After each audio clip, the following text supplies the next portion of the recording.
Sony podcast, joined again by Lupe Dragon. How's it going, Lupe? Good. How have you been? I've been good. It's been like a year since you've come on here, right? I Yeah. think a little over a year. September 2023, I think. Episode Oh my God. 31.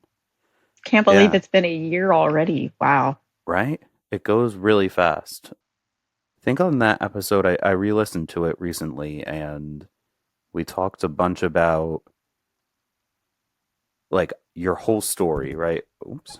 Your whole story of like each album, recording from back in 20, what was it, 19, I think it was, when you came out, 2018, 2019. Yeah. 2018 up to 2023. So that's definitely got a lot of backstory about a lot of the songs and how you kind of got to there. I think a cool way to open it up now is like, what's new? What's been going on? Um, there's, oh my God. I don't even know where to start. That's such a loaded question. Sorry. Music wise, I put out Cruise Control. Um, that's a song that I had on the Bedroom Files, EP, which we talked about in the last episode. And then my producer and I, we just exploded it and we made it into a bigger thing. And I finally got to record it the way that it kind of always should have been. It had all these different sounds that I didn't even envision for it. And we made it a rock song. And that was really cool. A nice pop rock song. And then I released my song Swaylinks on October 10th, which is World Mental Health Day. And I kind of made a big deal about that, which the music video will be out next Monday, no November 4th, depending on when this comes out. But it's out November 4th. So hopefully when this is out, you can already see it. But Hmm. I put a lot of time in writing that, and it's also my longest song. It's almost like 6 minutes long, which who really listens to a 6 minute song? I kind of didn't really care because I was just making a song that meant something to me. I kind of wrote it with the intention of like one, I don't know if anybody's going to see it, and two, with the intention of like I don't really care what kind of happens or the vanity metrics with it. I've spent my whole time and still do at times with being obsessed with vanity metrics, and this gets the 1K views and this and that and this and that, and it sucks to kind of just wrap your head around numbers all day. And so I put out this song, and I'd say like it did something for me. So there's been that, of course. And what else has been new? I have a dog now. That's a new Oh, thing. Didn't cool. have a dog before. I have a dog now. What kind of dog? She's a Shih Tzu. Her name is Shelby, and she's 8 pounds now. So she's about like this big. She's a Oh, tiny little thing. She's in my mom's room now. She's technically my mom's dog, but she's my dog, and she's cute. And it's honestly been really good for my mental health because it's nice to come home and someone or something is just so excited to see you every single day, and kind of keeps me going, when I'm having a rough day. She's just like jumping on top of me, and that's been really nice. Yeah, you stumped me with a low question. There's been a lot, like honestly, but a lot of there's good, probably a more lot of too, right? You're given oh some yeah, some topics to open up. First of all, I'm a huge dog person. I love dogs. I think they're a lot of work for sure, but oh yeah. the rewards are worth the effort for many reasons, and like you said, one of them is that they're just such a good friend. They They are.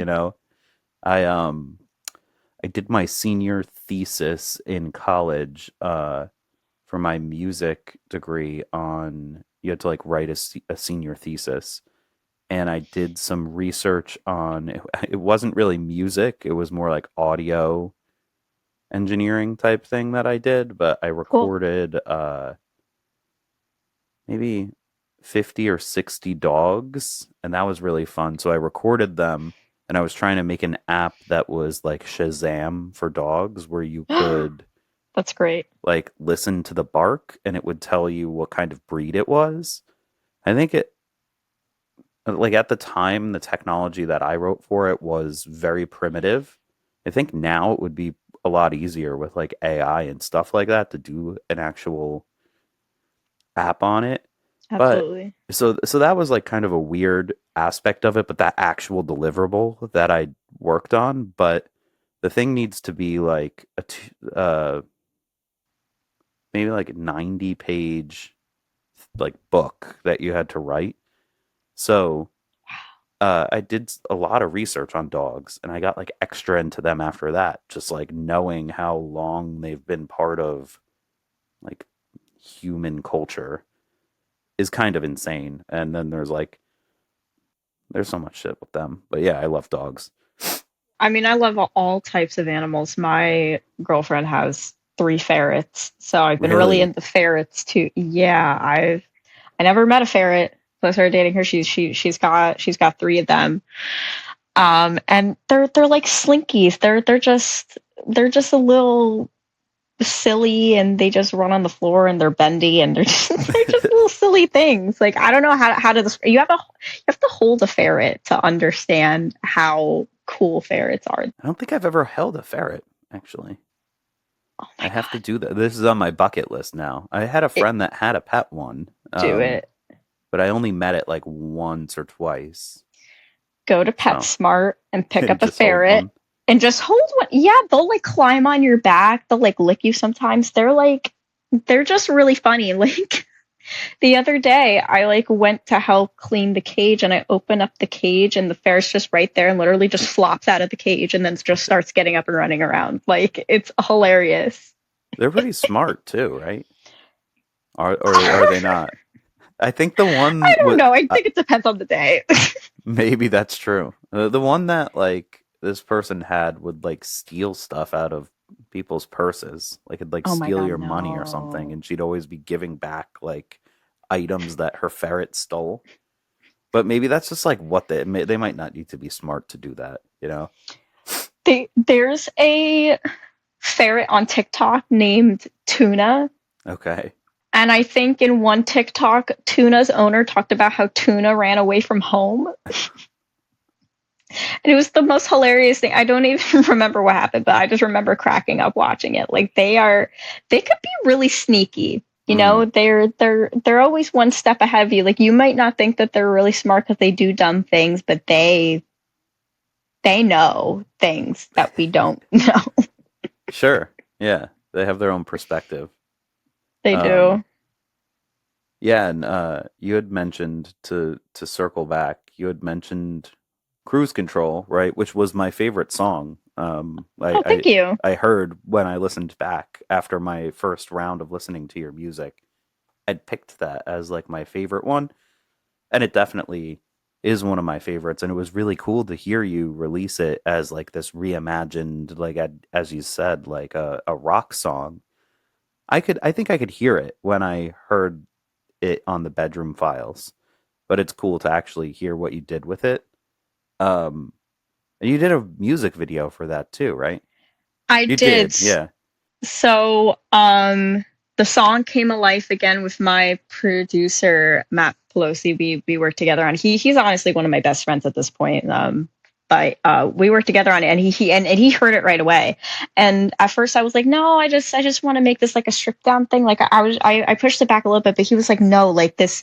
You're not seeing the grams. Like stop getting in your way. Just like see Hmm. the grand scheme of things. And we did it. And my friend Teddy Owen put the leads on the song. We got it mixed by Tommy from Big and Tall Studios. And it just came to life. My friend Jamie Sharp, who I actually went to school with, she did the video for me. We actually went back to our college campus to film part of the video. And my Cool. friend Dan, who also makes music under the name Dano, he came with his Mustang for the video. So he's the one that's in the artwork with me. And it just came together. It was just like me and my friends just putting together a really fun song and a fun video and just kind of opened up this new era of me actually getting into the rock space, which I should have always kind of done, but I kind of just held myself back from it for a while. And that was the first song where I was like, yep, this is the type of music I really should be making, this type of music that I want to be making. And yeah, a lot of people say that's one of their favorite songs, and that always makes me happy to hear that. Sure. And you know what? I do think that one of the things I like about your music still is that you've taken a diverse approach, but I like the rock element. It definitely feels like it's a comfort zone for your, even though it's new, right? Or a comfort zone's the wrong word, but feels like a good, really good fit for your style. I don't know if it would be as Lupe Dragon if you hadn't gone down those other paths though, right? Like I still feel elements of your other songs. There's like the poppy sort of, even like a little bit of like a hip hop influence type thing that's going into the rock. And if you'd just been a rocker the whole time, that might not happen. I guess. I mean, I don't know if I'd say I have no regrets. There is one particular song that I regret putting out. And I had a conversation with my friend today about it, but I will say it got me to where I am now. There were some things that needed to happen to get to this point here. And a lot of it just had to be with my youth and just kind of really starting to do this when I was 18, professionally. And I think a part of it had to do with ego a little bit, again, these vanity metrics and some of the groups that I was a part of in the music scene, which I'm not anymore. And one of them happens to be the hip hop scene. And there's a lot of hip hop artists that I still mess with, that I still consider very good friends in the scene, like Savage, who I did distance with. He is still a really great influence, a really great person. And I regard him as one of the coolest people ever. But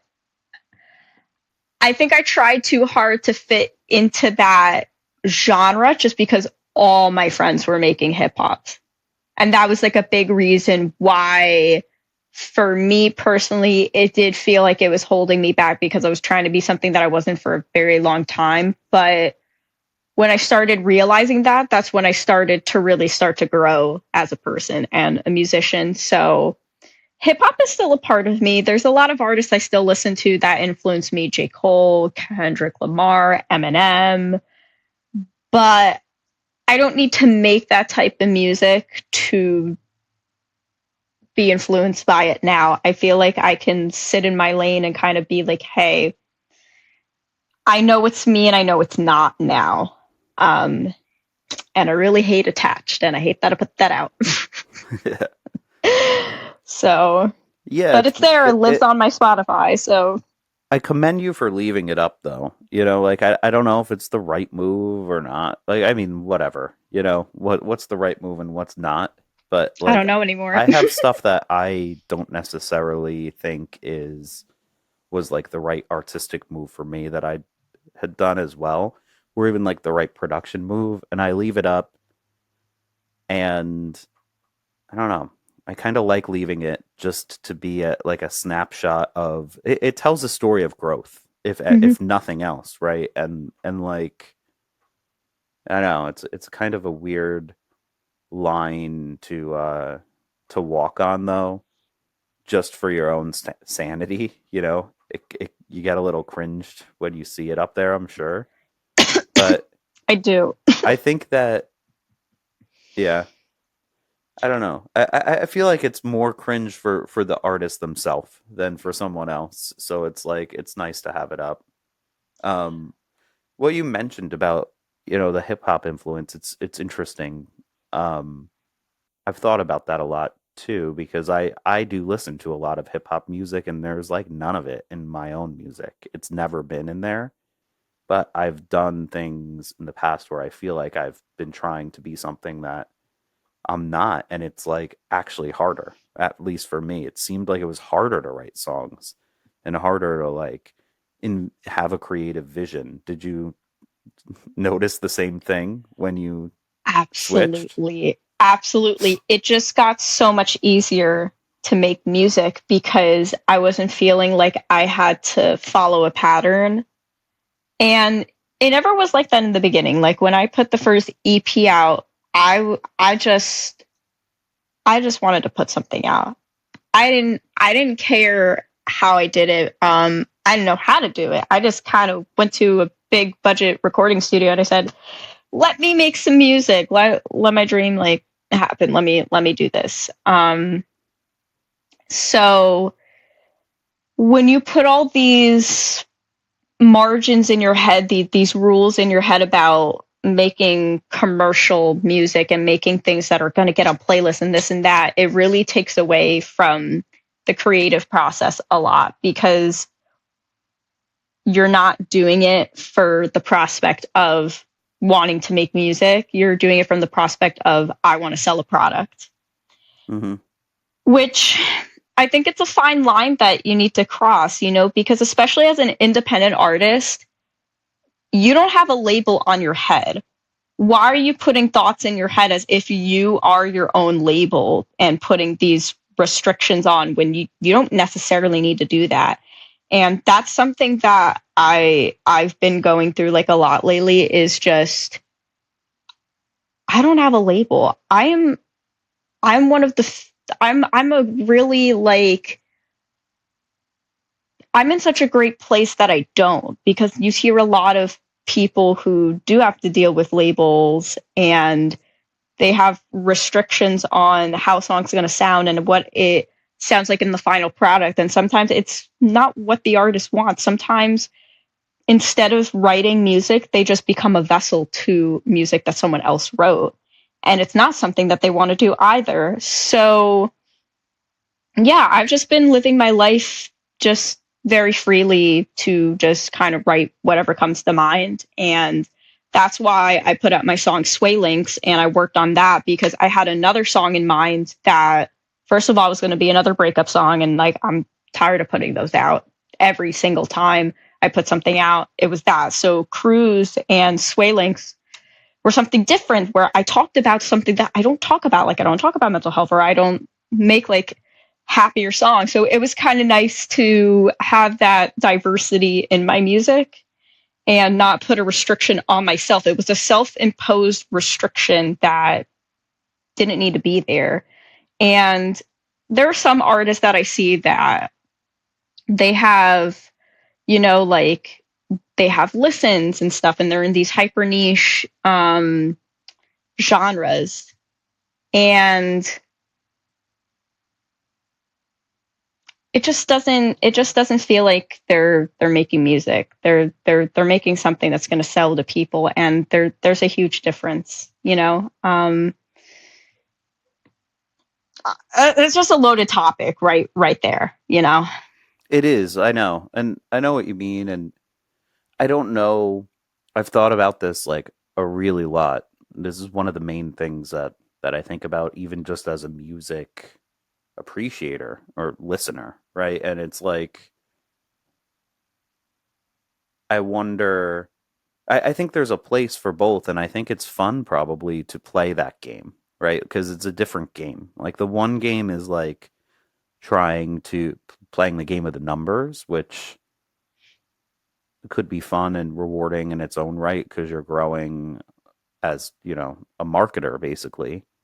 But then on the other hand, you can invest in growing as a creative and figuring out yourself and exploring new artistic ventures. And a lot of artists that I admire have taken that route, especially artists I admire in the long run, the ones that I kind of keep going back to. And some of them are even as basic as, you know, the ones that everybody admires, like the Beatles, right? Or whatever. But like Yeah. they did exactly that, right? And they kind of had that.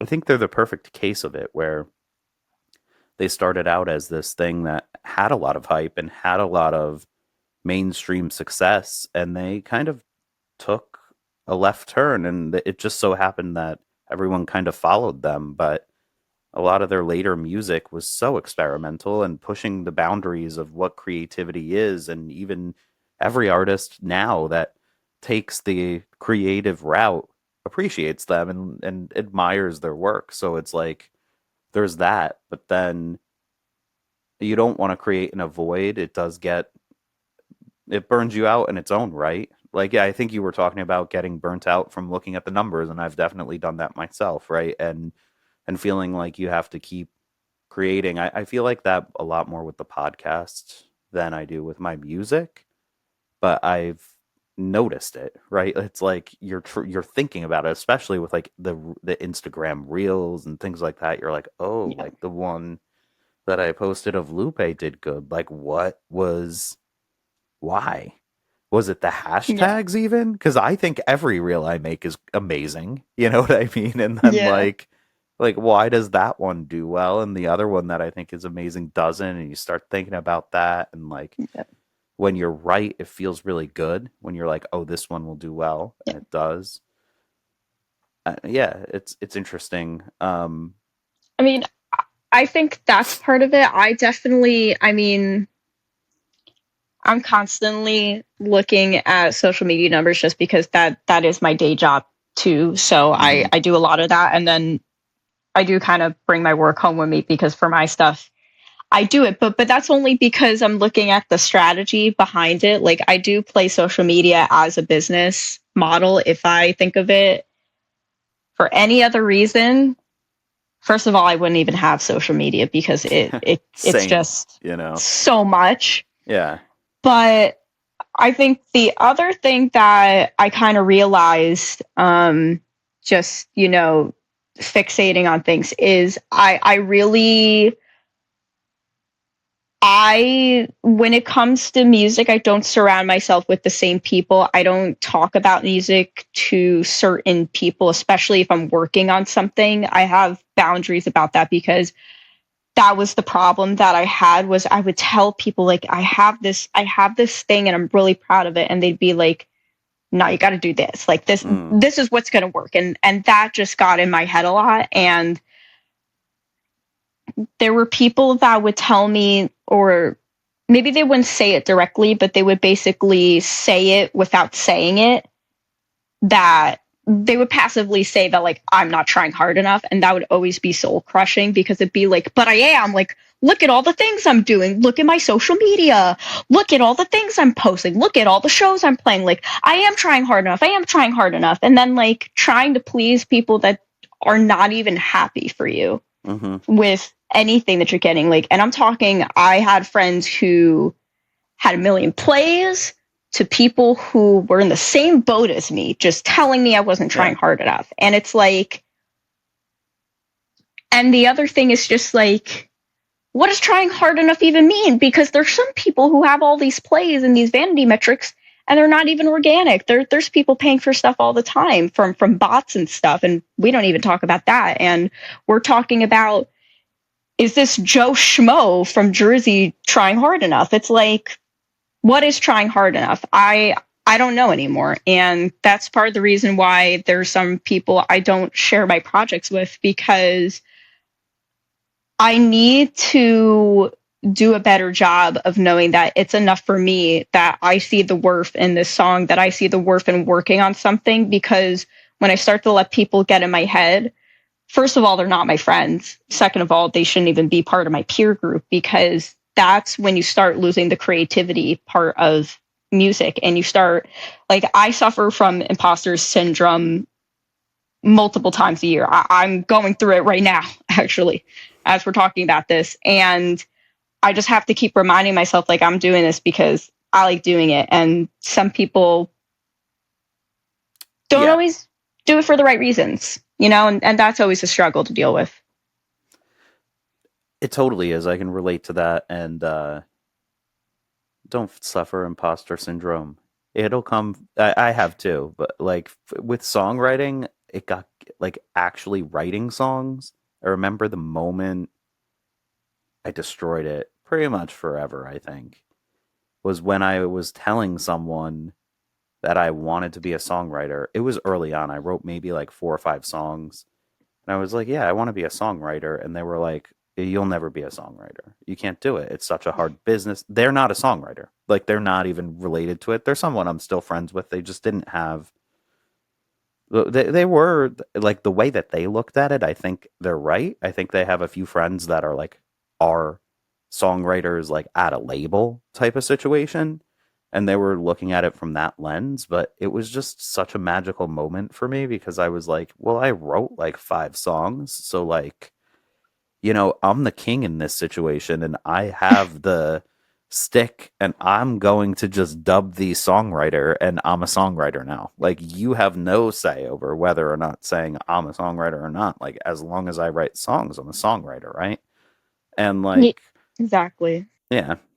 And we're all just on a journey. Nobody knows. Literally nobody, like there's no formula. Nobody knows. There is no formula. Every artist is different. And someone can try a formula that someone else had, and sure, maybe things can be repeated, and there's definitely worth in like doing that. But I think people get in their own echo chambers of of what that means, even in social media, right? Like, Always. It's a sick game to play, to listen to other people, and it's something that I've been doing a lot better with. But again, it's just I have to have tough boundaries of who I talk to about certain sure, things, I especially get music, you. Yeah, because I have to protect the fact that this is an important thing to me. And some people they're either jealous, or they think that they're better than you, or they think they know more. Like, I don't know. I think when it comes to music, you're gonna meet a whole slew of people, and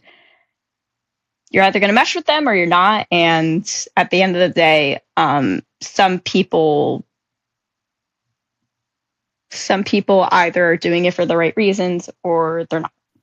And that's that been could a be true. very Yeah, big lesson this past year has been that. And just letting myself just make music no matter what the scenario is, and just not engaging with the noise. There's so much like noise out there that people choose to listen to, and it's just not worth it.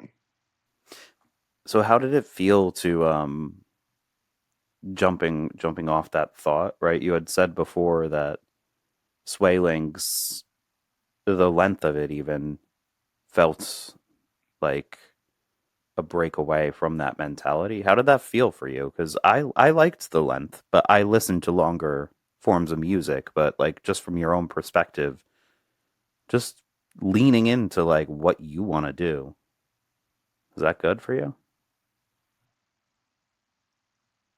I have to just do what's good for me, because if I don't, I'm just listening to everybody else. Of course, when I saw how long I didn't know the song was actually that long until I finally saw it export, and I was like, "Whoa, that's a long song. Who's gonna listen through this whole thing? Let alone if I put a music video after this, who's gonna actually look at the whole thing?"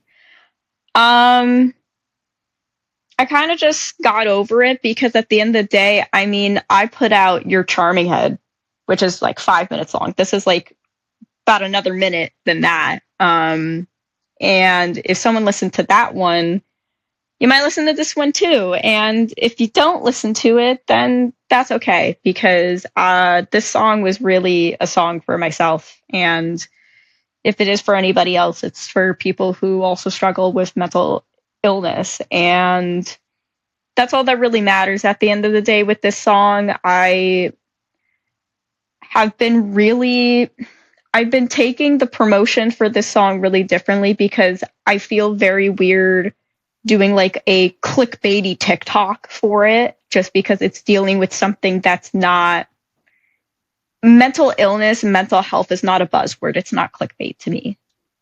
So promoting the song has actually been kind of a challenge, because I'm like, well, I want to promote this song, kind of need to if I want more people to listen, but how am I doing it where it's authentic and I'm not exploiting what it's really about? I feel like I've done an okay job. I haven't done as much promotion on it, just because this is something that I think should be dealt sensitively.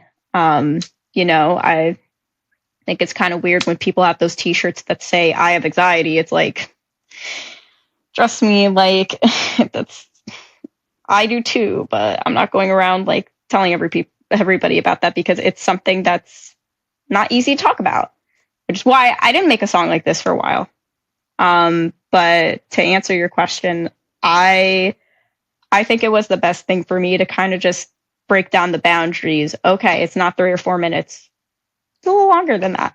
That's okay. I made it for myself, and at the end of the day, that should be enough. Agreed.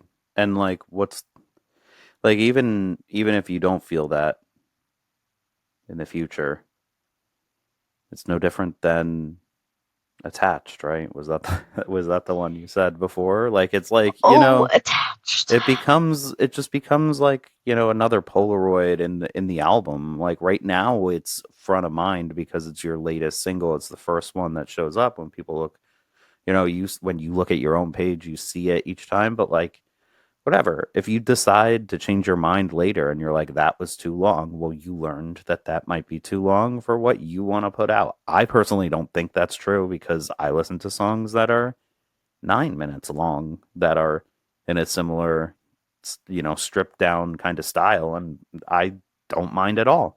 Maybe I don't listen to every word every time. Maybe it's something I'm going to listen to like 10 times before I look up what it is. The only criticism I'd give you on that song is you didn't put the lyrics up yet. You got to do that. I need to do that. I Yeah, will. yeah, I promise. yeah. This rollout was so hard to No, do.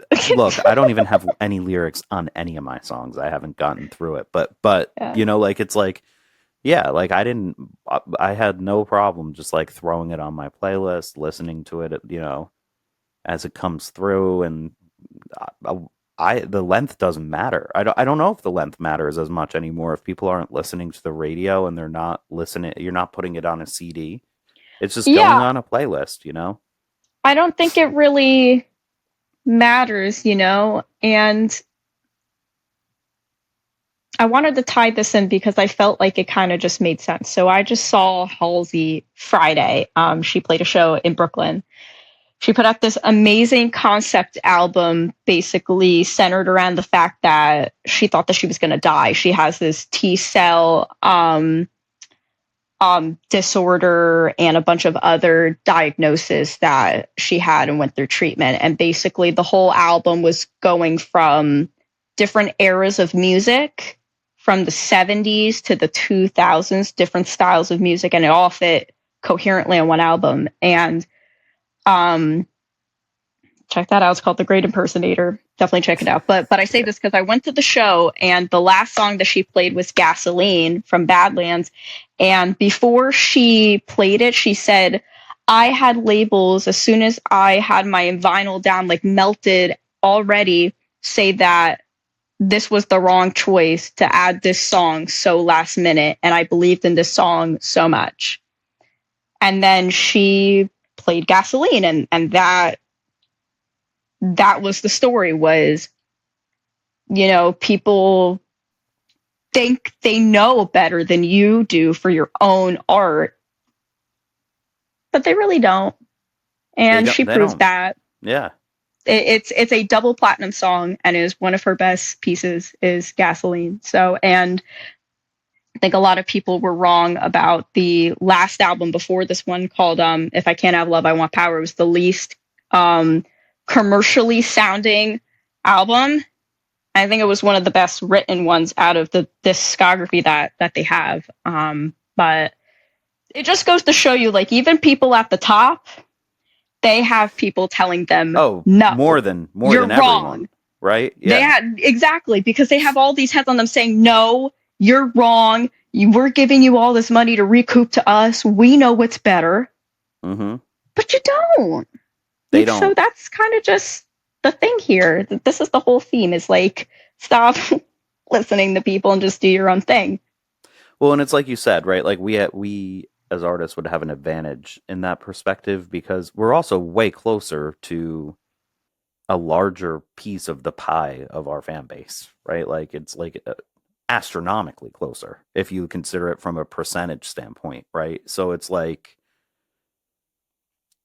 those people, especially when you're a small artist, are following you. They're not really following the music as much as even you. So the more of you that you give and the less of all of that you give, the more you're probably going to appeal to that group of people. And they're going to listen to you for 2 minutes and they're going to listen to you for 6 minutes. And like, if the song is supposed to be 6 minutes, it should be 6 minutes then, because they're probably, if you like it, they probably will too. Absolutely. Yeah. I mean, the first song on Halsey's new album is called "The Only Girl Living in L.A." and I think it was about 5 or 6 minutes. Mm-hmm. I listened to the whole thing. Yeah. So there is truth in that. Like, if you like the artist, I mean, Taylor Swift put out a 10-minute version of "All Too Well." I have listened to that. It was one of my top songs one of these past years on my Apple Music replay. So there's something to say about that. If you believe in the art and you especially believe in the person, you are going to give attention to the art no matter how short or long it is, you know? There's just some truth in that. And you're right. I think that's why so many of these other artists, these newer artists especially, you know, are humanizing themselves more on social media. I mean, I hate bringing up Halsey every 2 seconds, but like, I was having please this. do. Yeah. I was bringing up this conversation because she has always been so good at honing in on the fans since Tumblr. Who the hell uses Tumblr? Apparently, she still does. She still has a fan base on Tumblr, and I think it's so amazing on Tumblr and Twitter. Now it's called X, whatever, Elon Musk, X, and she's able to connect one-on-one with them, which makes this relationship, this parasocial relationship, even stronger. And I say parasocial just because that is what it is, but it's such a positive parasocial relationship. Like, G-Eazy cheated on her and abused her, and the fans are the first ones there to defend Halsey.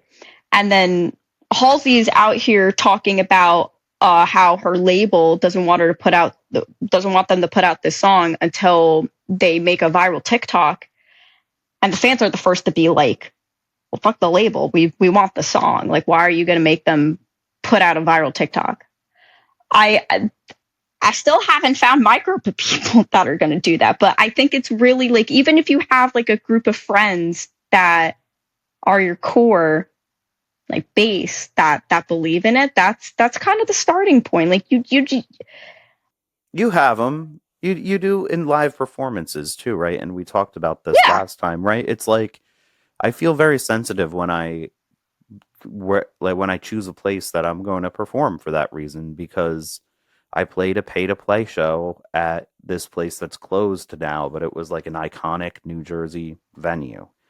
But you had to sell all these tickets, and it wasn't about the money for me. It was more for me at the time about, honestly, about just playing at the best possible stage that I could.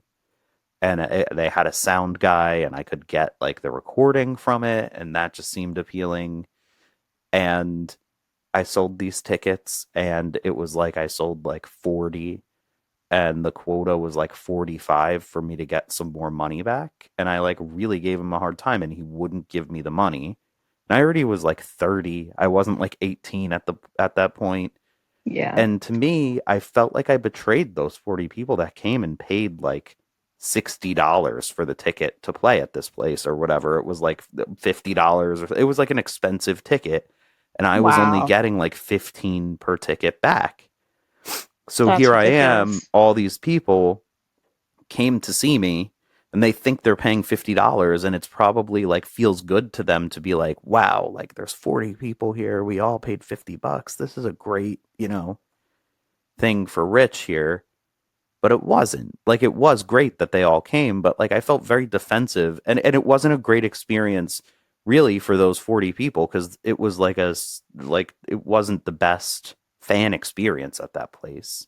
Yeah. And I feel like very defensive of that. Like, if I'm going into a place and even if I'm only bringing 10 people, those 10 people are my people. Like, I don't want like the waitress to be like mean to them or whatever. Absolutely. Like, I think that should be important, even from the ground up, and everyone doesn't always have that. I know that you do, so you do. It's just a tighter group, right? Yeah. I've been fortunate enough that I have had pretty good experiences with venues, so I'm sorry to hear that because It only that's happened once. That one time. yeah, it's just doing a pay to play is just a ridiculous concept to begin Totally. with. And I have had, venues from the city email me about wanting to play, and they're beautiful places to play. And I always say to them, okay, first of all, I'm thinking in my head, I don't know where you found me, probably from the internet. Yeah. But I don't have a draw in the city. I Mm-hmm. have minimal contacts in the city, let alone fans. I don't even know who I consider really a fan. I think all my fans are just Your people I friends. know, Yeah. Yeah. my friends. And I've only had one show in Brooklyn where like my friends did travel to go see me, which I'm very grateful for. But I think they were like wanting to sell tickets for $30, and I'm thinking, okay, well, maybe. How many do I have to sell? You have to sell X amount. Okay. What time am I playing? 11 p.m. Oh no. Right. Oh no. That's another problem with it. No, Yeah. that doesn't sound right. And I even said to them, hey, if you give me an opening spot, that would be beneficial for me because I don't have a draw, and also I can maybe sell 5 tickets or 10 Mm-hmm. maybe, and I feel like that's pretty reasonable because I just told you, I'm being transparent with you, I do not have a draw to the city. Crickets, won't hear Yeah. anything. And because honestly, some of them are just like, okay, well, let's stuff our pockets. You didn't bring people. Like, that was your fault. Well, I told you I can't. So Right. that's just not fair to artists. And I see venues do that to people, and then I see people having to pay venues because they can't recoup the tickets. That's a That problem too. business model Yeah. needs to stop. We need to stop. Like, Have you? you I should. haven't seen it as much lately. So when I was coming up, I was in a couple of bands, and we were primarily focused on trying to like break out in New York, and it didn't happen really. But like we played at a lot of these they weren't nice venues. They were divey, like meat locker type places in the city, right? But like they Oh, were, meat locker. yeah, they were pay to play. But like Right. all of our friends were from New Jersey for predominant. Maybe let's say it was like a quarter New York, 3/4 New Jersey, and Gotcha. no, it probably was half and half based on what I'm going to say now. What happened was we would start to play. Maybe we'd have a show like every month. And after like a year, none of those New Jersey people came anymore. And it's like you feel bad even asking them to come because they don't want to go. It's not a good like experience for the fan. And if you're playing at 11 o'clock, they have to sit there all night. They're not going to just come in and like see you at 11. So it is nice to open, right? Like if they could come and see you at 7 or 8 and then like go out to dinner or peace out, like it's better for That's them. that's what I'm saying. Or even if you want to open, but then you stay for the entire show, I just don't see a point in why are you going to make me play at 11 if nobody Yeah. knows me here? Yeah. You're like, you either don't know how to put together a show or you have ulterior motives. Like, I'm tired of Mm-hmm. warning people about this because I have friends being like, I have this great opportunity to play blah, blah, blah.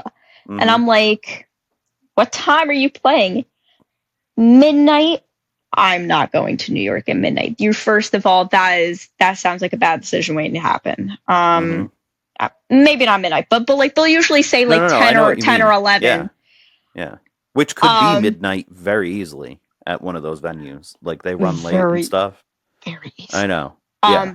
But yeah, I mean, I think at the end of the day, you make whatever opportunities come to you, but it would be nice if we all had a handbook on this stuff because the only reason I knew how to like filter what opportunities were given to me were really because I had a good support system around me to warn me about scams and like stuff like that. Like How many Mm-hmm. times have people had the email scam of like, you could be part of Universal Records if you pay me $500 up front? It's like, no, bitch, you're supposed to pay me.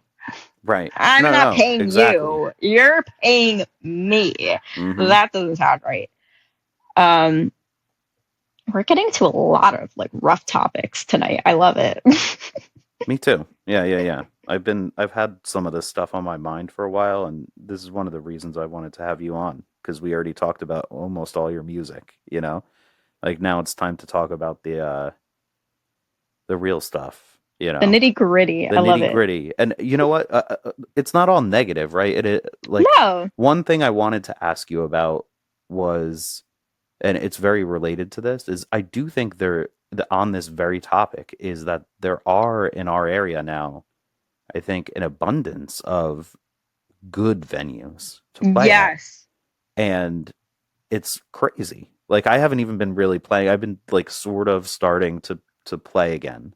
But when I look around, I'm like, there's so many good places. Like there's none of that you have to go down if you don't want to. Um, Yeah. you want to talk There's about some recent stuff? I've seen a few of your shows, and they seemed like they were really good places. Yeah, so the last show I actually just played with my friend Bree, who's actually now my guitarist in my band now. Cool. We played as a duo at Madison Arts Center in Mm, Madison, NJ on Kings Road. They're fantastic. They're a community center. They actually host an open mic once a month there. And they also have a comedy night. They do a lot of stuff for the community in Morris County, which has been fantastic. And Caroline hosts shows there like 2 or 3 times a month, and then she also books some shows at Asbury Hotel. okay. Um, so she does a lot over there. Back in March, I played Silverstream Studios in Montclair, which is this podcast studio, but downstairs in the basement where the studio is. They do also host these like basement shows because it's in a basement. Mm-hmm. And that was a lot of fun. I played with Mount Farrell, Sammy Melman, and Thin Lear, which were Mount Farrell and Thin Lear. I actually met at another venue that I was at for a Nashville Writers Round, and the venue is called Crossroads, which Crossroads has Mm, been around for so long. Everybody knows Crossroads. totally. And someone I know, Rory Delasno, was Mm, doing a Nashville writers round thing there, and so that was cool. That built that connection. And then I played Debonair Music Hall, which that was my second time playing there. Was in March. The first time was with my friend Gina Royale, and then this past time was with Morning Coffee. That was super cool. There's a new venue in Boonton. It's a record shop, but they host shows throughout the month. It's called Hidden Tracks Records, and I'm actually coordinating a music festival for December 7th. That mm. portion of the proceeds will go to the American Foundation for Suicide Prevention. So they do a lot of community stuff too. Yeah, that's been like the last batch. I've played a lot of venues in Jersey. I've played a lot of ones that are defunct. One of my favorites being Boon Tunes. I Of really miss course. Boon Tunes. Yeah. Boon Tunes has a lot of history to it. So being able to have something back in Boonton where it's always been a hub for music has been great for the community also. And plus, Shane, who runs the shop, has a connection with the underground punk scene. So the people that he picks to play at the venue really have a nice story. And he also champions the locals too. So when I play with them, I play with Owls and Lions, which they play in a duo, but they also play in a band. They're like folky, like very catchy tunes. They're like the nicest people to play with, and they sometimes play at the laundromat in Morristown. Mm. Morristown, I've played Homestead and FOMO. FOMO's not a thing anymore. It was a thing, and then they like closed a while ago. I've been around the block or two. Yeah, Can't totally. complain. We have a lot of good venues around here. We do. Yeah. I don't think we always have. For a while, it seemed like Boon Tunes was one of the best ones, So good.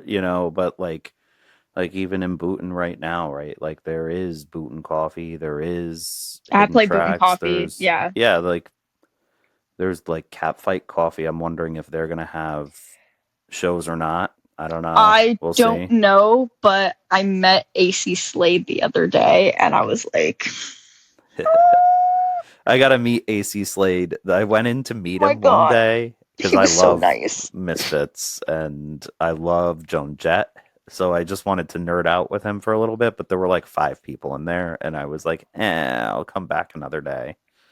But So he was at a show at Hidden Tracks. My friend was actually playing that day, and I came in to get my wristband, and I go up to Shane's wife, Michelle, who also helps to run the shop, and I'm like, over her, over to her, like, is that's him? That's the guy from the Misfits, right? And she's like, yeah. Do you want to talk to him? I'm like, no, no, no, no. I don't want to be weird. I'm gonna be yeah, like, and he was like the nicest person. I mean, I'm not surprised. He just acts like a normal person, just like all of of us. But course. like to Yeah, think yeah. of like him from the Misfits, I was like, I was literally just like this the whole time. I was like, wow, he like shook my hand. We like talked a little bit. He asked what type of music I make. Like he was just an overall nice guy. Like I still need to go to Cafe Coffee because he asked if I drink coffee and I said, yeah, I like coffee, but like I really love a nice like chai tea. He's like, we have really good chai tea. And I'm Hell like, yeah. I'll Nice. have to take you up on that. So I recommend you go in and say hi to him. He is literally the nicest person. So Yeah. I'm so excited about that. Like I'm definitely going to do that. If you do end up going to Hidden Tracks, let me know. I actually messaged Shane because I was like very excited when they opened and like I saw that they were opening and I thought it was an amazing idea.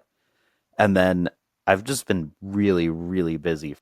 So I messaged him and I was like, I've been meaning to come in and like say what's up because I know he has a podcast as well that I've yes. listened to a bunch. I just after they had opened the store, I discovered the podcast and I'm like, oh, I got to link up with this guy. Like, this is so amazing. And then I Uh, just never did. But if you you, go, let me know and I'll force myself to go out. I mean, you should definitely come to the event in December Oh, for because sure. Yeah, yeah, yeah. If um, I I will. think I think he's also doing like a portion of any vinyls that are sold that they also go towards the Cool. organization. So in case you want to buy a No, record, donate to a great cause, it'd I be great. don't, but I always buy a record. I have too many You records, but always it's have to. okay. You know what's great about his shop is he has anything you could think of. Like I saw an old dirty bastard vinyl. You know, Hell he was yeah, from nice. Wu-Tang Yeah, of Clan. course. Yeah, And he had Bruce. I got a Bruce record. yeah. He had all that stuff, but then he had Halsey and Chapel Roan. Oh, nice. That's And right up I your alley, right? I don't have to ask. I duh know. Yeah, duh. So I just thought that it was great because he has everything for everyone that's there. yeah. I what's funny about the Chapel Roan vinyl is so when I played my show there, my friend Chris really wanted that vinyl because he is a collector of vinyls. He has too many to count. Hmm. Many variants. You oh my god. So he'll trade with people in like the UK. I can't wrap Yeah, my head yeah. around it. And I said to him, "Oh, like, do you want the Chapel vinyl? I think he still has it." And he's like, "Yeah, yeah, yeah." And I talked to Shane. He's like, "Oh, sold my last batch. Don't have any more." No I'm way. like, I'm like, "Are you serious?" He's like, "I am getting the, I think it was like a deluxe version or something with like the special packaging." And I'm like, "Oh my god, what are you getting it?" He's like, "Tell him to call like 10 a.m. in the morning or something like that." So then he calls and he goes all the way there, and there's no more Oh, Chaperone vinyls jeez. again. Wow. Good for them, though. Like, It's Chaperone yeah. too. It's like that's a good vinyl to put in your shop because everybody's listening to her. The gay people are listening to her. Straight people are listening to her. The old people are Hmm. listening to her. Everybody loves her, which is awesome, and her music is awesome, and that's just been the storm that's been taking over in music lately, has been Chappell Roan, Sabrina Carpenter, and Charlie XCX. Mm-hmm. In pop music, I should say. That has been the big kahuna right there, is those three, which has been kind of iconic, kind of just different, you know, like something that we haven't really, I think, truly had a pop star since maybe Justin Bieber, and before that, you know, like Britney, Christina Aguilera. Like it's kind of nice and refreshing to kind of see this for the new generation, because pop music is part of pop culture and like all the things that we do. And yeah, that's been really cool lately. No, it is. It's no, you're missing one though. I think the last moment was like Rihanna and Katy Perry. You know, like right at Justin Bieber, right? Yeah. But like they've been holding the torch, and Beyonce, you know, but like And Beyonce, you're right. They've been holding the torch for like 10 years. Like nothing has been. Rihanna should drop a new album. It's been too long. I'm like been waiting for her. I mean, I think when you were talking about before how some artists take on different pursuits and stuff, the first person that I thought of was Rihanna, because Rihanna now has Fenty Beauty and the closing line and stuff. And Rihanna was never a writer. She's like Beyonce in a way where, I mean, Beyonce has written a couple songs or co-written, but Rihanna just wanted to sing. She wanted to be a vessel for good music. And there's always a place for that. And also just like having someone who just, their craft is just presenting the music in a way that connects with people. She always did a great job with that. I mean, singing a Sia song is pretty badass, because Sia has always been a good songwriter. Mm-hmm. Always. She's written so many songs for people, for Rihanna, Britney Spears. I'm losing count. I mean, there's a lot of songwriters that make music that are so underrating in their songwriting capabilities. And one of them for me is Mike Posner. I love Mike Posner. Yeah. Nobody knows that him and Black Bear, who he's like best friends with, wrote Boyfriend for Justin Bieber. And I love telling people that. Yeah. There you go. They wrote Boyfriend for Justin Bieber. Justin Bieber didn't write that one. I didn't know that he wrote songs. I just didn't know like which ones off the top of my head. And that's pretty cool. Yeah, there's a couple.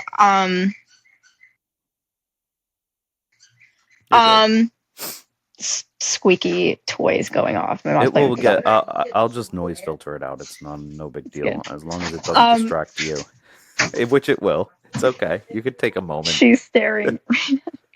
But what's another good one? Bleeding Love by Leona Lewis was written by Jesse McCartney. Really? Wow. That's another one. Yeah, I didn't know that either. You wouldn't know unless you honestly deep dive. I'm weird. I like to deep dive in those things because I like to see like what people do. Like there's one song that Dixie D'Amelio put out called Roommates, and it's the only song that I like by her. Demi Lovato wrote that song. Really?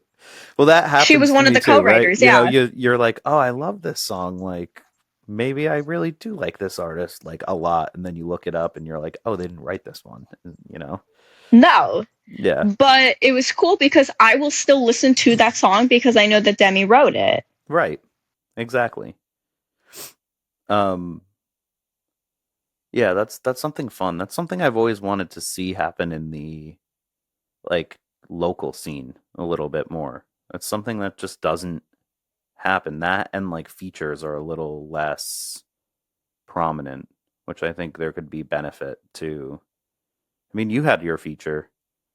Yeah. You just said his name before. I forgot. It's Savage. Samad Savage. Samad, yeah. I think it's cool. I think features are cool.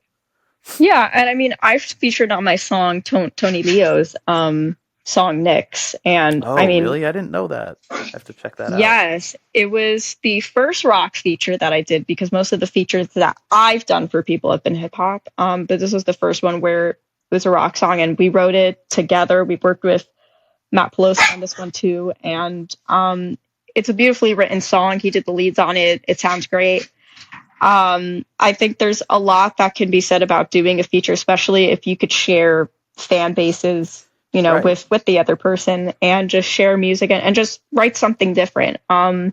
There's a lot of people that I've been trying to get into the studio with. Timing has not been of the essence for us, but it's something I want to do more. I want to write more with different people. I want to feature on people's tracks. I want people to feature on my tracks. I like working with people. I like working with different musicians. I like working with different drummers. I want a violinist on a track one day. Like I have lots of ideas. It's just, getting the right people and getting the right time, and that's always the toughest part.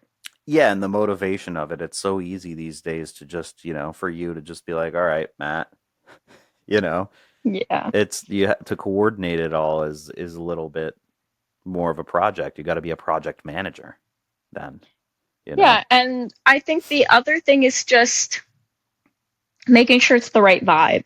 Mm, That's why before I ever hop on a project, I like to listen to it a few times and really feel if I could like see myself on it. There are some times that I have like I've done paid features for people, and before someone pays me, I'll say, "Hey, like I want to see if I fit on this before you pay me," and then I end up really not digging this. And I have said no. There's sometimes I've said no and I said, "Hey, like I'm not a really good fit for this, or I don't feel like I can do this justice, or like I'm not really good for this." And but when you find that one track that you really connect with, it's very cool. And that was the cool thing about Nyx is, me and Tony have been best friends for like maybe 3, maybe 4 years now. I've kind of lost count at this point. And he said, like, just write between here and here, like whatever you're feeling, just like write that out. And I did, and he loved it, and it kind of just fit the song, and then we went from there, and the vocals were just like the most fun part about it. hell yeah, nice. We've got to get Tony on here. He's on my list of people to get on here. You I didn't gotta, he's I didn't awesome. forget Tony. He's definitely on my radar. Tony, if you're listening, yeah, let's make it happen. It's time now. I I think will it's nudge time. him. I'll nudge him to, It's more me. I've hit him up before, and then I'm like, yeah, I'll let you know. And then I just like am shuffling this schedule, and like I know he'll probably be an easy one to do, and then I just am like, well, medium, right? Like doing this one is easy because we already did one before. The repeats are Yeah, easier than new ones for 1,000 reasons. But yeah, it's get time. it together, Rich. Yeah, it's definitely time. Yeah, features are cool. I think there's like a lot of success in like just I mean we talked about this before about like the creative thing but also in the fan thing, and there's a lot of really good songs that come out, not just like Hmm. hip hop ones, right? Like hip hop is like the OG feature as a marketing tactic and as like a discovery tactic. I don't know the Absolutely. OG, but like the flagship of that, but like even in the pop world, like you think of all those like Bruno Mars stuff, not just Right. with like even like the original Bruno Mars stuff with like B.O.B., right? Like those were good songs. B.O.B. Yeah, you remember that? He was a good I feature guy. He had a lot of he features. he was his downfall was telling everybody or trying to convince everybody that the Earth is flat. Is that what happened? I like not never wondered enough to even look him up, but I have been like, whatever happened to B.O.B.? So Neil deGrasse Tyson, do you know Mm-hmm. who that is? Of course. He's Yeah. the Yeah, yeah. astrophysicist. Yeah. He wrote a diss track against A B.O.B. B.O.B. What? about him saying that the Earth No is flat. way.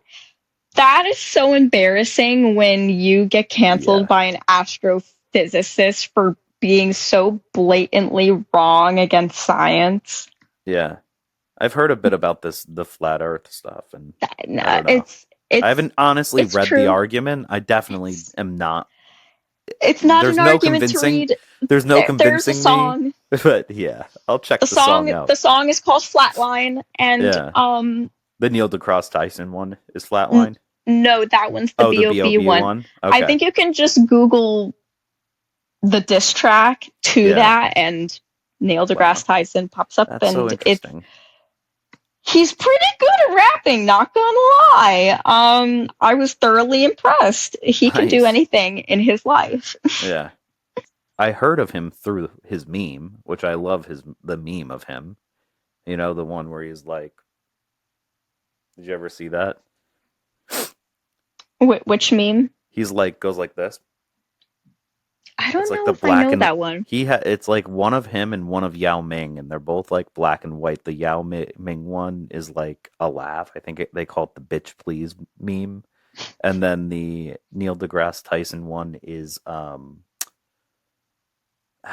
I forget, but it's such a good one because it's like if you don't want to touch it, you know, it's that kind of thing. It's like I'm not even gonna touch it meme. But that's how I heard of him back in the day. But he's a smart dude. Yeah. No, she's Let's just do this. being a menace. This is Shelby. Hey, Shelby. She's being a menace right now. She's just up She all just my wants stuff. to play. She does. How She's a old? little baby. Is she pop like a year? Yes, Less than a year. she just finished her last round of vax. She is almost 5 months. Oh wow, that is so young. Oh yes, she has so much energy. It's not even funny, and that's why she's in my room, because she knows when I'm busy, and she likes to. Yeah, she's trying to grab my blanket. Actually, she's right there. She wants it on the action. Now she's grabbing my flip flops. That's okay though. She's harmless. She's very cute and distracting. She is very cute. Yeah. I asked you this question last time. I want to ask you it again. Sure. Shit, what was it? This has been happening to me too much. I like think of it and then I've been losing my mind. Where would you like to see yourself go? Right, like last time you gave an answer, and I don't know if I remember. I think I wrote it down. You know, let's see. Okay, so you know you were talking about. I think it's gonna, you know, it might cringe you a little bit, but it might not. You might still be on the same place. That's why I'm asking, right? Like I want to see how you're rerouting yourself. But last time you were saying you're trying to. You said if I get signed or not, whatever. But I could always be interested in getting signed, and then I want to cultivate new music experience. And then you also said see places too, really quick, which I think is valid. I never really like that. I didn't catch that the first time you said it, but when I re-listened, I was like, oh, cool. Is that still true? Yeah, I definitely want to travel more. I went to the Bahamas this past summer, which is I went on a Disney cruise. That's why I went. Nice. And as longest I was away from home, I was away for 2 weeks. Not the cruise wasn't for 2 weeks, but I was in Florida with my family, and it was nice because I did get to experience something different. I also got to get away, which is something I want to do more. Like traveling's really expensive, but like when you do get to travel, even if you're driving to a destination or flying somewhere, or sailing on a boat, which I did, which was really different, and I loved it. It was something that opened my mind to a lot of things, and I may have told my friends I may or may not want to get a cruise ship on my leg as a tattoo, but you know, it was a religious experience. It was so nice. Nice. So I think that's still a big part of something I want to do. I want to travel more. I think it would also help with songwriting. I think just getting out of your own headspace helps with writing in general. I think another thing that I want to do is I want to put out a full-fledged project. And I want to do CDs, and that's been like a big thing for me, at which a lot of people are like, who cares about CDs? I'm like, I do, because I want to say that I did it.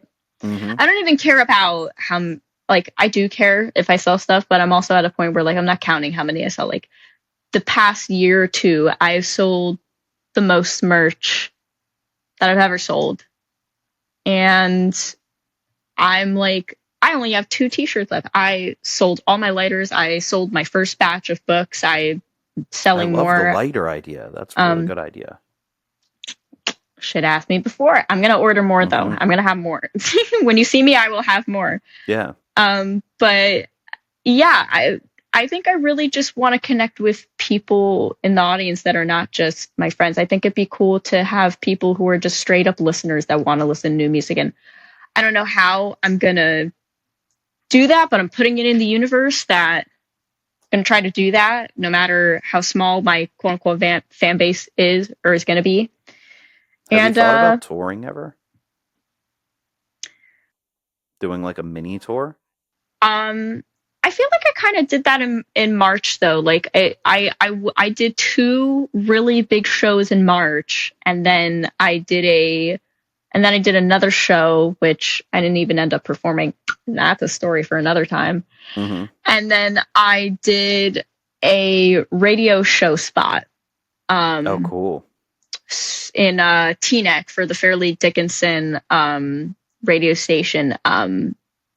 There's this girl, Kelly. She has this show called The Sound, and she was just such a sweetheart. And I saw that my friends did a spot with her, and I said, oh my God, I'd love to do that. I think she's very cool. And she's also in a band now called Pressure Point, and Cool. they're working on writing I guess an EP or an album now. And so that was a cool connection. So I am open to doing another mini tour like that in Jersey, just because it did go pretty well.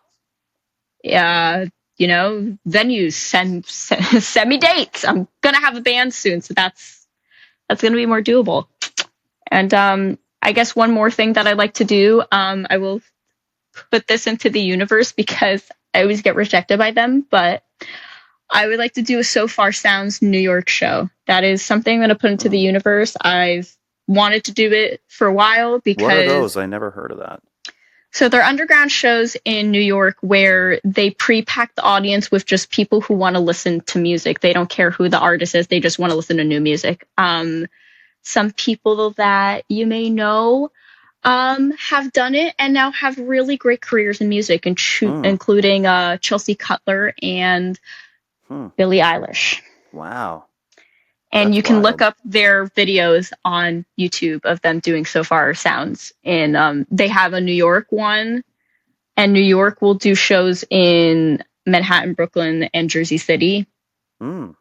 And then they also have So Far Sounds LA. And I forget the other locations that they do. But I'm going to throw it in the universe. I want to get a So Far Sound show. I've been rejected 3 times. 4th time's a charm. We'll see. If I'm able to do that, that's my next bucket list thing. It's been on the bucket list for a while, so I'm hoping I could do that before I turn 30. That's my goal. And if I do it, if I do it after I'm 30, that's cool too. But before I'm 30 would be a nice little,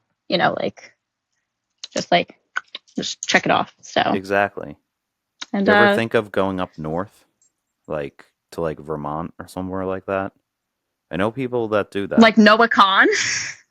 Noah Khan? Who's that? I don't know who that is. You haven't listened to Stick Season, the album? No. Oh my God, Rich. Listen to Stick Season by Noah Khan. That's a great album. You haven't heard Dial Drunk? I don't think so. No. I'm proud of all the punches that I've thrown in the name of someone I no longer know. How does Stick Season go? I mean, that sounds familiar to me, but I'd have to say I probably Yeah, but it's the season of the sticks, and I... Oh my goodness. No, I don't know him.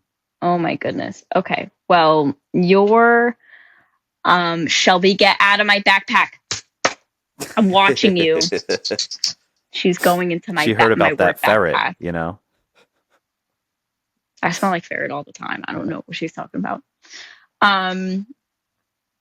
Listen to that album. Hell yeah. I would go to Vermont solely because that man lives. He makes good He music. He's from Vermont. He is. Okay. I wouldn't mind. It's definitely been on my list to like visit just because I haven't been to many states, honestly. So I would love to just travel in general. I'd like to go to Maine. Vermont would be cool. New Hampshire, Boston's on my It list. might be too late, but I've heard of a lot of people that start out their like touring kind of like explorations by finding shows at or near the ski resorts up there. And you can kind Huh. of get like you can book like let's say you do like a night at a ski resort if you could get the gig, and then you get a night at like a bar there nearby, or Ooh. like an afternoon show. But then you can also, because you're going up to Vermont and it's already like a tour, you know, like it's a trek, you can stop at somewhere like Saratoga Springs on the way back, and there's like a huge music scene there. So they're similar to around here, so you could do like a little hop, which could be fun. You should look into that. I think it's easy to do. I don't think you have to like have a draw there. I think you can just, it's similar to, you know, around here if you wanted to get a show. I'm Could gonna be think about fun. that. I could picture That you would be doing cool. that. Like I could picture it working for you too, right? That just sounds fun to Right? just go Yeah, somewhere new and not have an expectation of selling tickets, just going and playing. I would do yeah. it. Why not? Do you know Mary Bird? Do you know her? That sounds familiar. I think I do. Yeah, she's, if you ever run into her, she's one of the people I know that like does that like a lot, a really lot. She's always going on these tours. She would be the That's person dope. to ask. Okay. I think I like would. Eddie knows her really well. Eddie Kamenetzer. He's like, that's his Oh, homegirl. Yeah, then that's that I'll scene. hit her up. That'd be Yeah, cool. yeah, she's the one to ask. What else is up? What else you got? I feel like we actually hit most of the things I wanted to ask you about, or pretty much organically, actually. Um, I don't know what else. I think right now I'm just focused on making this new song that I'm working on. I have a new song. I'm not revealing it yet, but it's more of a lovey-dovey tune, which will be cool because I always told myself I would never do that again. Um, because lovey-dovey songs are disgusting. Um, But you have to do what you want to do, you know? Yeah. well, not just what I want to do, it's more so getting out of my headspace of thinking things sound cringy because, Mm-hmm. That's what I mean. Yeah. that's just really where it came from, and it's a really cool tune, and again I'm making it with one of my best friends, so it's going to be a banger. And then Hell I'm yeah. working on this festival for December 7th, so that's been taking up a lot of my time. I haven't really been taking on any other gigs because I'm working on that and also building my band, which we are going to be playing as a trio for this show, and then we're going to be auditioning drummers Nice. to fill in or to hopefully have a permanent place with us. So if you know any drummers, let me know. I do. Yeah. I That would be definitely do. helpful.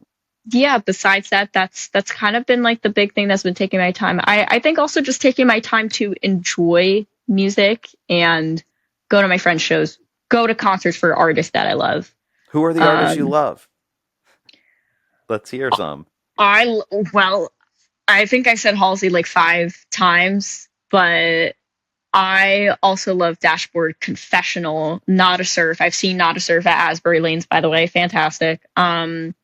JoJo, she's really great. Not talking about JoJo Siwa. If someone says JoJo Siwa, I'm gonna punch them because I always like talk about that. What else? Which by the way, I did read her book. We could talk about that in another episode. That would take a whole We should. Okay, so that was like going to be something I wanted episode. to ask you that I forgot. You know, do you ever like which artists you like to study, right? Because there's a lot of things you can learn from reading like a book or following an artist Oh that my goodness. Dashboard Confessional. Chris Carrabba is a big one when it comes to guitar playing, and I don't know if mm, I'll ever play like him, but that's a big one. JoJo, just because, so she makes R&B music, but she just has this way of navigating her voice that's just I'm so obsessed with it. I can't even explain to you, but also her life story about getting screwed over by Blackground Records and everything. Like after reading that memoir, I think it kind of solidified in me, like, hey, you do not need a label. Actually, I think a lot of people wish they didn't. And this is the handbook for that. Among a bunch of other things that she went through, like substance abuse and stuff. Very good book to check out. What other artists do I love and would like to see in concert? I'm seeing Lauren Sanderson this Friday. And she makes like pop R&B music, and I've been listening to her since I was 18. I was supposed to see her when I was 18 when her tickets were $20 and I didn't get to go. Couldn't sell the ticket, and now I spent a little more to see her, but I'm going to do meet and greet, and it's going to be a very nice experience, and I get to share it with my favorite person, and she's coming with me, and we're backpacking it to Manhattan, and it's going to be great. Hell yeah. I love Jack's Mannequin. That's been like, if I had to pick one band to listen to for the rest of my life, if there was one album for the rest of my life that I could only listen to this album, it would be Everything in Transit by Jack's Mannequin. Because when I was in middle school, I watched this itsy bitsy little show called One Tree Hill. And they guest starred on the show playing the song The Mixtape. That was it. That's all it took. And I just was deep diving into Andrew McMahon, his songwriting, his artistry, who he is as a person.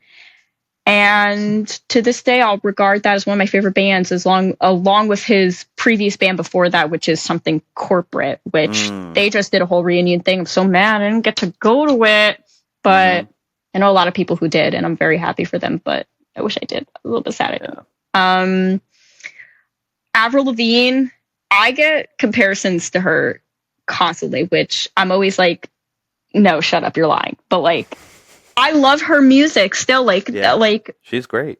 Let Go is still a very like prominent album when it comes to pop rock music. I mean, you can't think of 2000s rock without thinking of Avril. There's just no way that you could. Evanescence, Fallen, still listen to Fallen.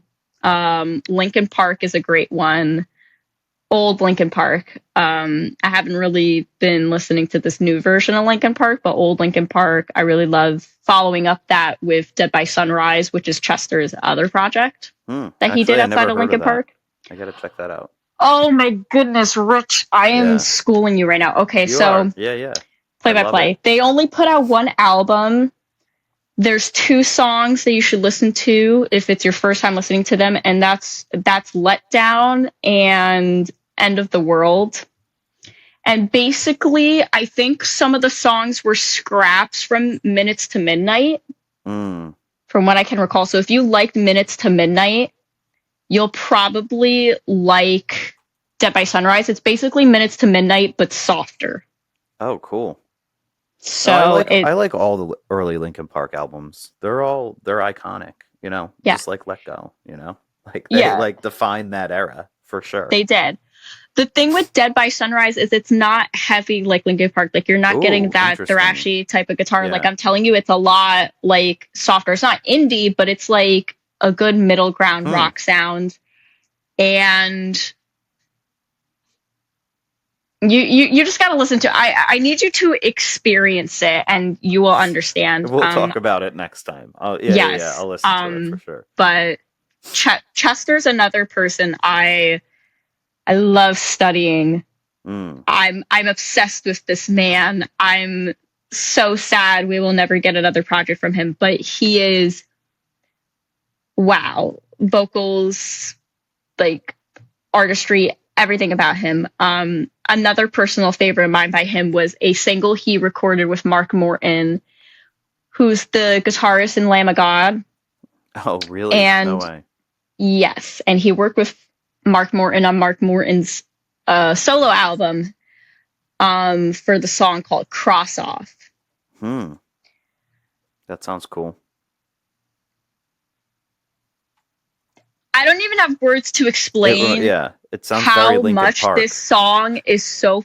It's like the thing is that it's so much darker and heavier than Linkin Park, and you think of Linkin Park and you're thinking heavy, but then this just goes heavier.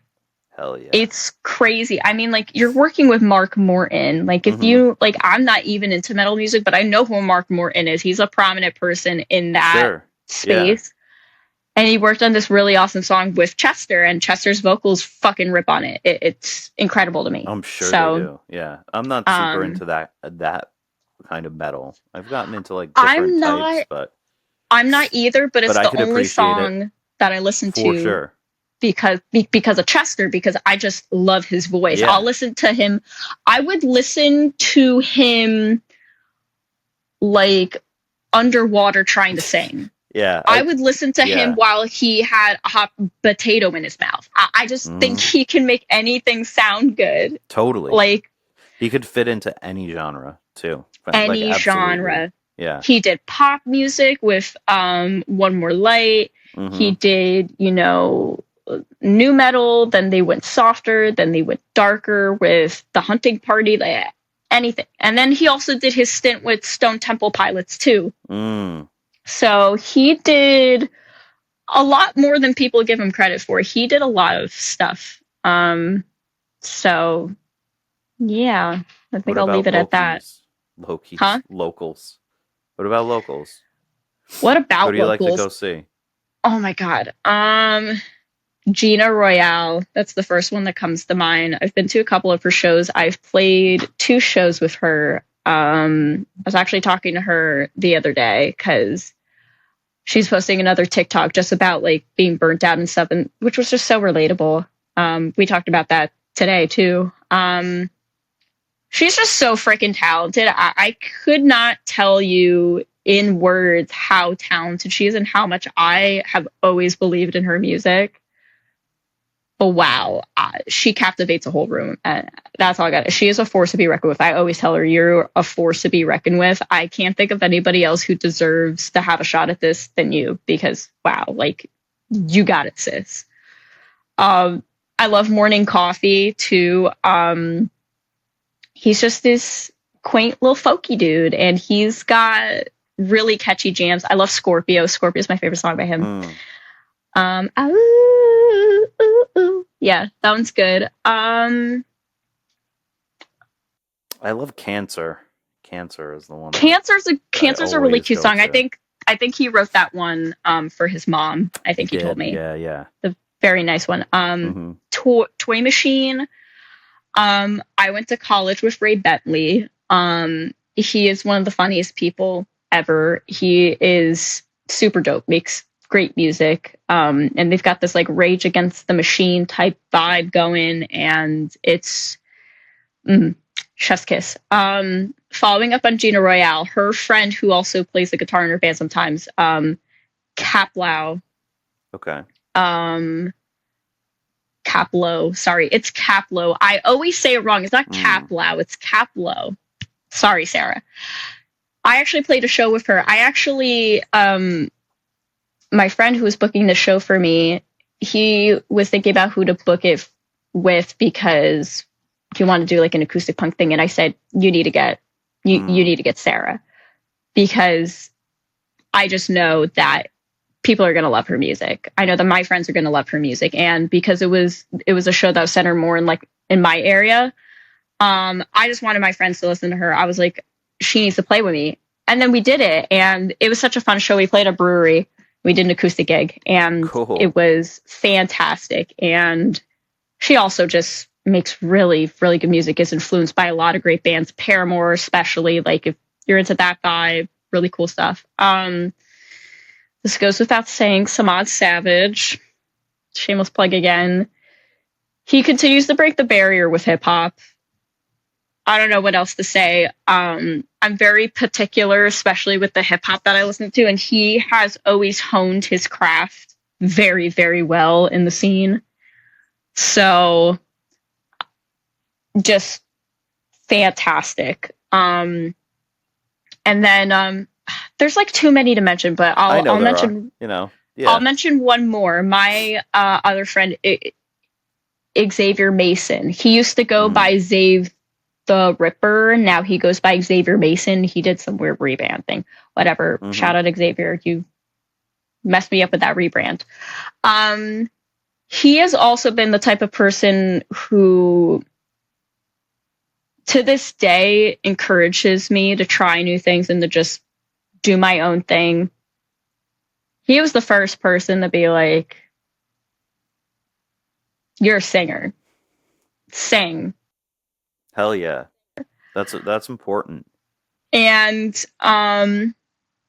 what's also so great about him is he is self-taught. Like he produced pretty much everything that he's put out online. He was telling me this story about how he just wanted to learn so badly how to make music. He got like, he ripped a version of Logic Pro, put it on his laptop, then he took the, like Apple, earbuds Mm-hmm. and the mic that was on it. That's what he recorded on to make one of his first songs. That's cool. That's what he mixed the song on. Yeah, that's really cool. You couldn't even tell if you listened to it. And I think he deleted that song off of Spotify, or I'll show you. But yeah, he told me that after I listened to it. And I was like, "You're shitting me." He's like, "No, I'm not. Start with what you have, upgrade later." Mm-hmm. And that's what I did. I didn't upgrade the guitar that I had until this past year. I got a Taylor. I was riding out an Ibanez since I was like 16, and I loved the Ibanez. I still do, but ride with what you have. You can't afford the big shiny thing. Work with what you have until you get better. And now I can do the Taylor justice because I can actually play better. Right. So exactly. there you go. Yeah, those are some of my top picks. There's a lot of people. I have a playlist called NJ Local. NJ Locals only for a reason. It's because I can't remember all y'all sometimes. Yeah. Okay. That's perfect. I'll put that in the show notes. I mean, I'll put all of this in there, but people should check that out. I haven't asked this question before, Lupe, but I think it's an important one. Sure. Because people need to kind of, I know you know this, everybody needs to kind of connect and join, We're all doing this together. I think that's a good spot, right? Do you have any other, I mean, I'm not in a rush, but it feels like a natural breaking point. But if you have anything on your mind, let it rip. To be honest, I think I got a lot on my mind out throughout this. This was a cathartic one for me personally. Same. It's same. No, yeah. I feel good about where we were. I think we talked about a lot of stuff. Let's save some for the next conversation. There will be, I'm sure, more things that happen, and there will be so much more to talk about. So, yeah, I agree. And then let's call it. It's been a pleasure having you. And folks, definitely check out this. Your music video will be out for sure by the time that this episode comes out, but probably this will come out before the festival. So hopefully people can come out to that. And if not, if you're listening to it in the future, it already happened, look online. Maybe there's a video. Who knows? Where can folks find said video, if it exists, or said music video and your music? The music video will be on my YouTube channel, and you can listen to my music on Spotify, Apple Music, Amazon, SoundCloud. Anywhere you listen to music, you'll find it. And it's Lupe Dragon, Lupe Dragon. Pretty easy to find. All right, Lupe. See you next time. See you next time. Peace out, Cub Scout.